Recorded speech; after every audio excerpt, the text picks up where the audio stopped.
This interview is brought to you by the Pro Fight Shop in Hollywood. Radio Rahim here with Seth Mitchell. Seth, you're taking on one of the old school guys now, I guess you could call him, Chris Arreola. He's been in the game a long time. What made you decide that this was the fight for you right now? It was a fight that was proposed to me. It's a fight that I wanted. You know, me and my camp, we talked about it. We've been watching Chris Arreola for a while, and we knew that if we continue to do what we planned on doing, and if he continued to have success, it'll be a possible matchup. So it was a fight that I was excited about, and I said for sure, let's do it. Now, obviously, you're coming off this rematch. You know, Jonathan Banks was a huge upset when he beat you the first time. What is it now for you to fight Chris Arreola that, you know, will propel you to your ultimate goal? Is that obviously a world title? Absolutely. I'm in this sport, you know, to have financial success and to ultimately win the heavyweight championship of the world. And this, I didn't want to take a lateral step, or I didn't want to take a step back once I beat Jonathan Banks. And I think Chris Arreola is definitely a step up. Styles make fights.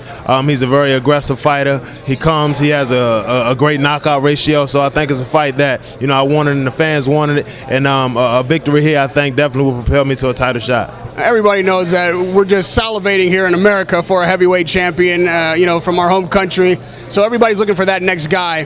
What makes you believe that you're that guy? What do you have that no other American heavyweight has? I believe in myself. I think I have the intangibles. I'm humble. I work extremely hard. I don't underestimate anybody. I have speed. I have power. I have size. You know, and I just have that determination and that work ethic that I think is going to propel me to the top. Now, even in the rematch, you were victorious. Obviously, that was absolutely necessary. But there was criticism about the level of excitement in the fight. You seemed to be gassed towards the end.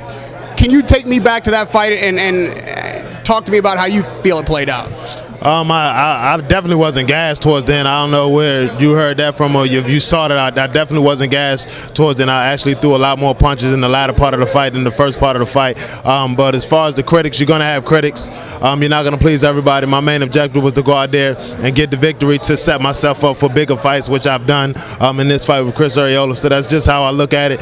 My main objective was to win, and that's what I did.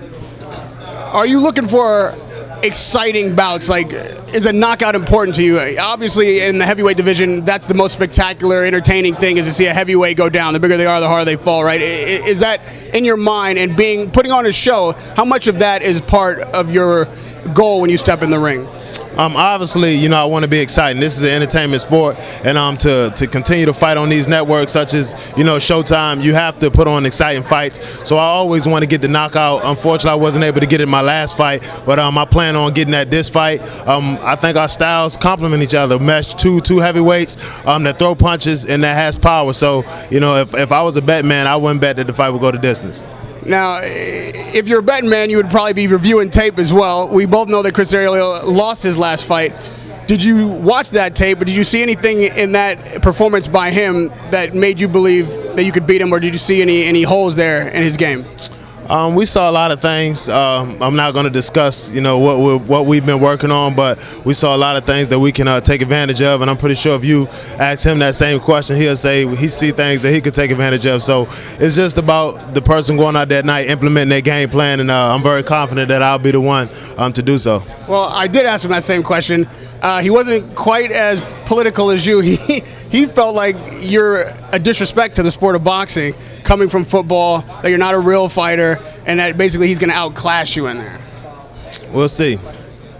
Coming from the sport of football, do you think that you are at a disadvantage from guys that have been in the sport of boxing their entire careers, or do you think that football brings an element to your fight game that's helpful?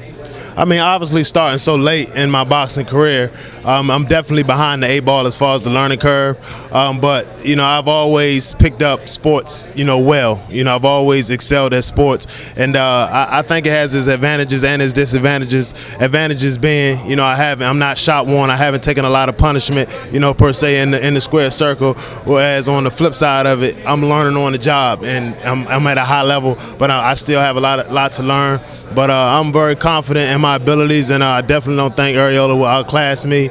I think I'm well prepared for this fight. We've had a great training camp, and I'm going to be victorious. I'm not worried at all. Now, I'm sure on the football field there's plenty of trash talking going on, but in the boxing ring it's one-on-one, and sometimes it can get really personal. Is that kind of criticism from an Arreola that when guys do talk like he's talking right now, does that fuel you? Does that get in your head? Is it something that you take in the ring with you, like a chip on your shoulder?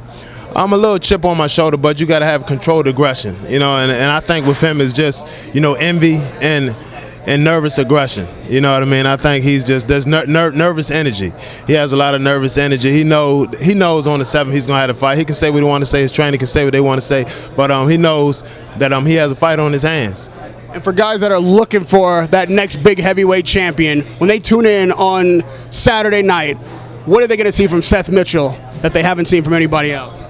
They're going to see a confident heavyweight that's thinking in the ring, that lets his hands go, and going to come out victorious. Going to put on an exciting fight for the fans.